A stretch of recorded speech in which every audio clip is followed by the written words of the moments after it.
ఓట్ల కోసం వచ్చినప్పుడు అయ్యా అయ్యా అని బతిలాడతారు. గెలిచి గద్దెనెక్కినాక ఎవరు మీరు అంటారు. అట్లుంటది రాజకీయ లీడర్లతోని.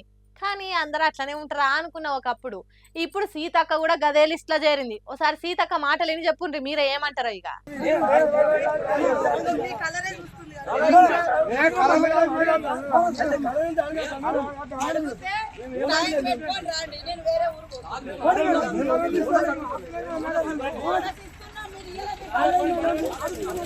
అబ్బా అబ్బా అబ్బా అబ్బా అబ్బా, ఆఖరికి నువ్వు కూడా చేరినావు అక్క ఆ గుంపులా.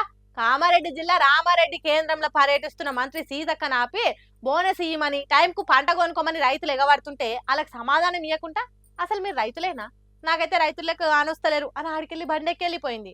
చూడురిగా మంత్రి మేడం వ్యవహారం ఎట్లుందో. మొన్న జూబ్లీ హిల్స్ లో గెలిచిన తెల్లారే ఇందిరమ్మ చీరలు అన్నారు. ఖాతమిగా అట్లా మురిపిచ్చిరో లేదో ఇప్పుడు ఇట్లా మాట్లాడుతారు. ఇంకేమనాలి, ఏం నమ్మాలి?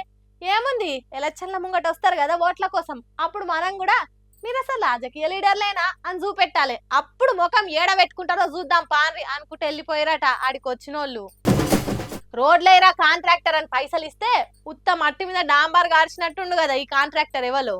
అగో చూడుండ్రి, ఏడికెళ్ళి తీసిన పెచ్చులు పెచ్చులు ఎట్లా ఊసి రాబట్టిందో. కింద పోసిన మట్టి జర్రంతా కూడా డాంబార్ అంటుకున్నట్టు కొడతలేదు కదా. జడ్చర్ల నియోజకవర్గం బోడగుట్ట తాండాల పెద్దరేవల్లి నుంచి దేవునిగుట్ట తాండా దాకా 1 కిలోమీటర్ రోడ్డు ఇట్లా ఎట్టికేసి చేతులు దులుపుకుండట కాంట్రాక్టరు. ఎంత అల్కా చేస్తే అట్లా ఊసొస్తుంది చెప్పుండ్రి. మరి ఎందుకు ఇట్లా పట్టి లేని పని చేసి పాడైందో, పైసలు గిన ఏమన్నా చక్కగా ఇయ్యలేరో, లేకుంటే జోబు ఖాళీ కావద్దని మీద మీదే షోర్సగొట్టిండో ఆ మహానుభావునికే ఎరక కావాలి గాని పబ్లిక్ ఏడ అనుమానం వచ్చిందో, ఎందుకు అట్లా ఊడవీకాలనిపించిందో గాని మొత్తం మీద ఆ కాంట్రాక్టర్ పనితనాన్ని 10 మందికి తెలిసేటట్టు ఇట్లా వీడియో తీసి సోషల్ మీడియాలో పెట్టిర్రు. పెద్ద సార్లు కనీసం గిరి చూసైనా కాంట్రాక్టర్ సంగతి చెప్తే ఆయనకి ఇచ్చిన కడమ రోడ్డు పనులైనా సోయితోని చేస్తాడు, లేకుంటే అంత ఇట్లనే వేసుకుంటా పోతాడని ఆ ఊరోళ్ళంతా ఈ ఉపాయం చేసిర్రు. నిజంగా అబ్బా, ఈ రోడ్ వేసేటోళ్లకు ఎందుకో ఇంత పట్టిలేంతనమో అర్థమే కాదు. ఈడనే కాదు చాలా జాగాలలో ఇట్లనే ఉంటది కథ. కొన్ని రోజుల మురిపమన్నట్టే ఉంటది తప్పితే ఏడేసిన గొంగడ ఆడనే అన్నట్టుంటది కొందరి పనితనము. పైసలు తీసుకోగానే అయిపోదు, పని కూడా తీసుకున్న దానికి తగ్గట్టుగానే వేయాలి అని అడుచుకుంటారు ఇది చూసిన వాళ్ళంతా.